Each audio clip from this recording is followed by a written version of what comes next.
நீங்க இப்போ போட்டோல பார்க்குற இந்த ஒரு நபர் 22,500 கோடி ரூபாயை ஸ்கேம் பண்ணியிருக்காருன்னு நான் சொன்னா உங்களால நம்ப முடியுமா? குஜராத்தை சேர்ந்த சதீஷ் கும்பானி அப்படிங்கிற இவர் 2016ஆம் ஆண்டு ஒரு விளம்பரத்தை வெளியிடுறாரு. அது என்னன்னா பிட்கனெக்ட் அப்படிங்கிற ஒரு நிறுவனத்தை ஸ்டார்ட் பண்ணியிருக்காரு. அதுல முக்கியமா சதீஷ் கும்பானியோட அந்த பிட்கனெக்ட்ல இன்வெஸ்ட் பண்றவங்களுக்கு 40% ப்ராஃபிட் கன்ஃபார்ம் கிடைக்கும்னு பொதுமக்கள் கிட்ட ஆசையை வளர்த்துருக்காரு. அந்த ஒரு விளம்பரத்தை பார்த்த பலாயிரக்கணக்கான மக்கள் பிட்கனெக்ட்ல இன்வெஸ்ட் பண்ண ஸ்டார்ட் பண்ணியிருக்காங்க. அதுவும் இந்தியாவில் உள்ள மக்கள் மட்டும் இல்லாம உலகத்துல பல நாடுகள்ல இருந்து பலாயிரக்கணக்கான மக்கள் பிட்கனெக்ட்ல இன்வெஸ்ட் பண்ணியிருக்காங்க.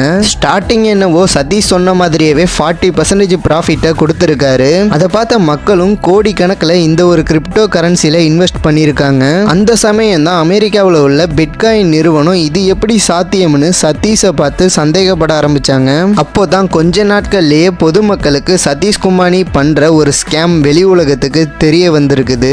அது என்னன்னா பிட்கனெக்ட்ல யாராவது புதுசா ஒருத்தவங்க இன்வெஸ்ட் பண்றாங்கன்னா அவங்களோட அமௌண்ட்டை பழைய இன்வெஸ்டருக்கு லாபம்னு சொல்லி கொடுக்கறது இப்படின்னு செயின் மாதிரி ஒரு இன்வெஸ்டரோட பணமும் கைமாத்தி விட்டு உலகத்தையே நம்ப வச்சு சதீஷ் கும்பானி ஒரு மிகப்பெரிய ஸ்கேமை பண்ணிட்டு இருக்காருன்னு அமெரிக்கன் கவர்மெண்ட்டும் இந்தியன் கவர்மெண்ட்டும் கண்டுபிடிச்சிட்டாங்க. அவர் பண்ண ஸ்கேம் உலகத்துக்கு தெரிஞ்ச உடனே பொதுமக்களோட எல்லா பணத்தையுமே எடுத்துக்கிட்டு மறைமுகமா ஆகிட்டாரு. சதீஷ் கும்பானி உலகம் முழுவதும் உள்ள பிட்கனெக்ட் இன்வெஸ்டர்ஸ் கிட்ட இருந்து ஆல்மோஸ்ட் 22,500 கோடி ரூபாய்க்கு மேல ஸ்கேம் பண்ணியிருக்காருன்னு FBI கண்டுபிடிச்சிருக்காங்க. பட் இதுல ட்விஸ்ட் என்னன்னா சதீஷ் கும்பானியை உலகத்துல உள்ள எல்லா நாடுகளுமே தேடியும் இன்னைக்கு முடியுமே யாராலையுமே கண்டுபிடிக்க முடியல. இப்ப உலகத்தோட எல்லா நாடுகளையுமே சதீஷ் கும்பானி வாண்டட் லிஸ்ட்ல இருக்கிறாரு. இந்த வீடியோ பார்க்குற நீங்க சதீஷ் கும்பானியை பத்தி என்ன நினைக்கிறீங்கன்றத மறக்காம இந்த வீடியோவுக்கு லைக் அண்ட் சப்ஸ்கிரைப் பண்ணிட்டு கமெண்ட்ல சொல்லுங்க.